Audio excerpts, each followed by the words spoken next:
Bab 2. Keluaran. Waktu penulisan kurang jelas. Tempat penulisan tidak diketahui. Penulis, Musa, dan diselesaikan melalui tangan Ezra. Objek, semua orang di segala zaman. Inti, keluaran dari Mesir, perjanjian di Gunung Sinai, pembangunan kemah suci. Cara penulisan, ditulis berdasarkan tradisi lisan dan dokumen-dokumen. Tujuan penulisan, untuk memperlihatkan asal mulanya bangsa Israel dan tugasnya. Setelah membaca Kejadian secara benar, barulah dapat membaca Keluaran. Ada kemungkinan bahwa kitab Kejadian ditulis pada generasi yang jauh sesudah Keluaran. Tetapi karena kitab itu harus dibaca lebih dahulu, Kejadian diletakkan lebih depan daripada Keluaran. Waktu penulisan Kejadian, bentuk sekarang, diduga paling cepat pun setelah masa Raja Daud, Kejadian 36 ayat 31. Isi Keluaran sangat sederhana tetapi maknanya dalam. Harus mempersiapkan orang seperti Musa. Ada 3 jenis pekerjaan Allah. 1. Pekerjaan yang langsung dilakukan oleh Allah sendiri.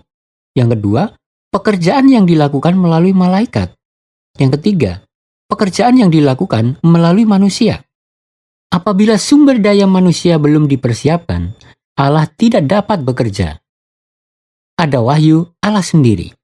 Dalam Keluaran, nama dan sifat Allah diwahyukan. Firman Tuhan, "Akan kau ketahui bahwa akulah Tuhan," terus berulang-ulang. Pengulangan terjadi karena hal itu penting.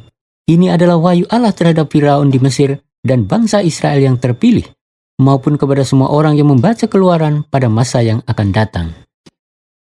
Keluar dari Mesir pada hari raya Paskah, peristiwa keluaran besar dari Mesir, maka kitab ini dapat disebut sebagai catatan proses keluaran dari Mesir seperti judulnya.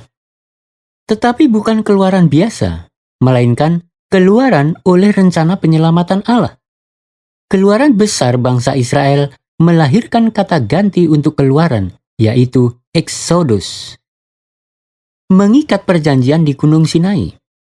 Ada perjanjian, covenant, kata Ibrani berit, diterjemahkan ke perjanjian atau kontrak, artinya saling terikat. Kontrak adalah sebuah janji. Hukum Taurat sebenarnya sebuah janji. Membangun kemah suci di bawah Gunung Sinai. Mereka membangun kemah suci. Allah membuat bangsa Israel membangun kemah suci atau kemah pertemuan, disebut juga sebagai tempat hukum Allah. Dengan persembahan yang diberikan secara sukarela, sampai berdirinya bait suci Salomo, bangsa Israel hidup berpusat pada kemah suci ini sambil melatih diri untuk menyembah Allah. Dalam Keluaran, firman Tuhan yang berkata, seperti yang telah difirmankan Tuhan, juga terulang-ulang. Pengulangan terjadi karena penting, dan hal ini adalah wahyu Allah kepada bangsa Israel, juga kepada Firaun di Mesir, dan kepada kita pada masa kini. Dari sudut pandang itu, sejarah sendiri adalah firman dan wahyu Allah yang konkret.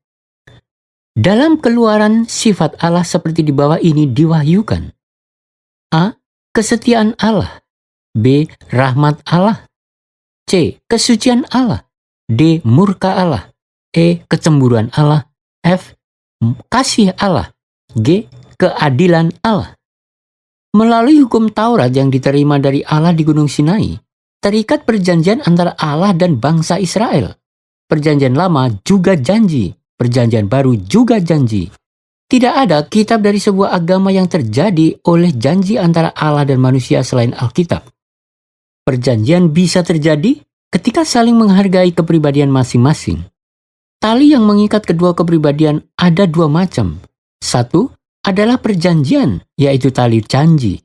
Satu lagi adalah tali kasih. Alkitab adalah firman yang terjadi oleh janji dan kasih Allah. Setelah manusia jatuh pun Allah tetap menghargai manusia, maka selalu berjanji. Dan Allah ingin kepercayaan dengan orang-orang yang menepati janji itu makin kuat dan membentuk hubungan yang mengasihi. Teologi Keluaran. Tugas bangsa Israel. Masalah teologis yang paling penting dalam Keluaran adalah firman yang ada di pasal 19. Dalam Keluaran 19 ayat 5-6 diperlihatkan jiwa perjanjian Gunung Sinai itu bagaimana.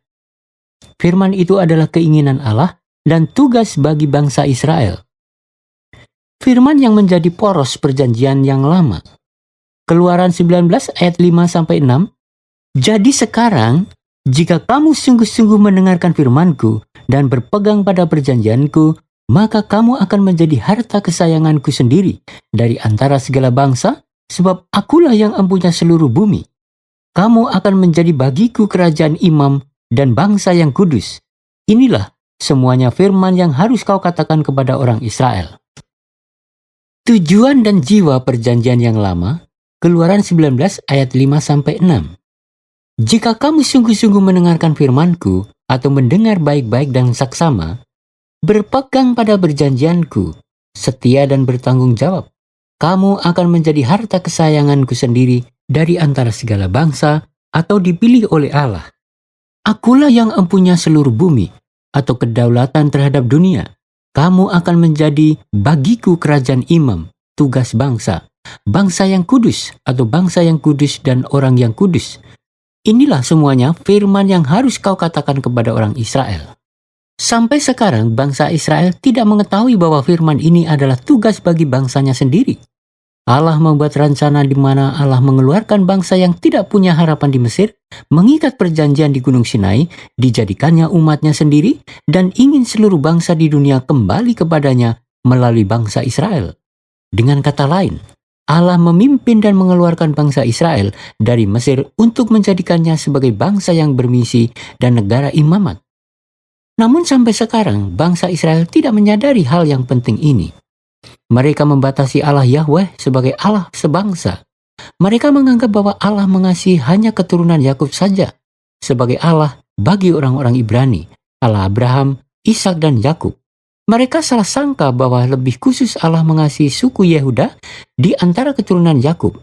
Mereka sedikit pun tidak pernah memikirkan bahwa Allah mengasihi juga orang-orang bukan Yahudi. Ada orang-orang di antara orang Yahudi berpikir bahwa orang-orang bukan Yahudi diciptakan sebagai bahan bakar di neraka. Mereka menganggap orang-orang bukan Yahudi seperti binatang yang haram. Apakah nama Allah Yehova atau Yahweh? Orang-orang Israel tidak mengetahui bagaimana mengucapkan nama Allah, karena sudah lama mereka hanya menulis saja dan tidak mengucapkannya. Mereka tidak memanggil nama Yehova. Pada masa kini ingin mengucapkannya, tetapi tidak tahu pengucapannya. Maka mereka bergumul dengan 4 huruf yang suci, mereka mengkombinasikannya 4 huruf yang suci itu dengan vokal dari kata Adonai atau Tuhan. Membuat pengucapan Yehova, dengan demikian jika hal itu benar, Yehova, pengucapan kita sekarang ini bisa juga bukan pengucapan yang asli.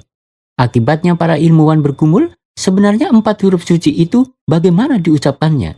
Akhirnya mereka menyimpulkan dengan pengucapan Yahweh. Sampai sekarang nama Allah dikenal seperti itu.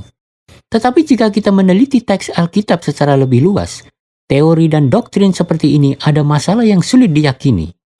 Memang hal yang sulit jika kita berbeda pendapat tentang nama Allah. Tapi hal yang selalu penting adalah masalah tentang memang itu benar. Di dalam Alkitab muncul banyak nama yang dibuat dengan nama Allah. 4 huruf yang suci itu sebagai prefiks. Dan sebaliknya, ada juga nama-nama yang dibuat dengan nama Allah, 4 huruf yang suci itu sebagai sufiks. Nama-nama dengan bentuk prefiks. Yehova Yireh, Kejadian 22 ayat 14, Yehova menyediakan. Yosua, Keluaran 17 ayat 10, Yehova adalah keselamatan. Yehova Nisi, Keluaran 17 ayat 15, Yehova adalah panjiku. Yehova Shalom, Habakuk 6 ayat 24, Yehova adalah damai sejahtera. Yosafat, 1 Tawarikh 3 ayat 10, Yehova menghakimi. Yoyakim, 1 Tawarikh 3 ayat 15, Yehova membangkitkan. Yosadak, 1 Tawarikh 6 ayat 14, Yehova adalah adil. Yoada, 1 Tawarikh 8 ayat 36, Yehova menghiasi. Yoadan, 2 Raja-Raja 14 ayat 2, Yehova memberi sukacita. Yoyarib, 1 Tawarikh 9 ayat 10, Yehova berjuang. Yoyada, 1 Tawarikh 11 ayat 22, Yehova mengetahui. Yohanan, 1 Tawarikh 26 ayat 3, Yehova rahmani. Yonatan, 2 Tawarikh 17 ayat 8, Yehova telah memberikan. Yoram, 2 Tawarikh 17 ayat 8, Yehova mengagungkan. Ahazia 2 Tawarikh 21 ayat 17, Yehova memiliki. Yoyakin 2 Tawarikh 36 ayat 10, Yehova menetapkan. Yehezkia 2 Tawarikh 28 ayat 12, Yehova membuat kuat. Yoseba 2 Raja-Raja 11 ayat 2, Yehova telah bersumpah. Nama-nama seperti di atas dibuatnya dengan nama Yehova sebagai prefiks dan nama-nama yang dipanggil secara nyata. Sudah jelas bahwa orang-orang Israel menggunakan nama Yehova sejak dini, dan kita dapat mengetahui bahwa pengucapannya juga adalah Yehova, bukan Yahweh. Apabila kita menyimpulkan sejauh ini, kita perlu memikirkan tentang kemungkinan bahwa bukan vokal dari kata Adonai dikombinasikan ke 4 huruf, melainkan membuat kata Adonai dengan vokal dari kata Yehova. Kata yang dipakai dalam bahasa Ibrani sebagai Tuhan adalah Baal, tetapi karena kata Adonai sebagai kata benda vokatif dibuat untuk menggantikan nama Yehova, maka kata yang meminjam vokal adalah Adonai, bukan Yehova.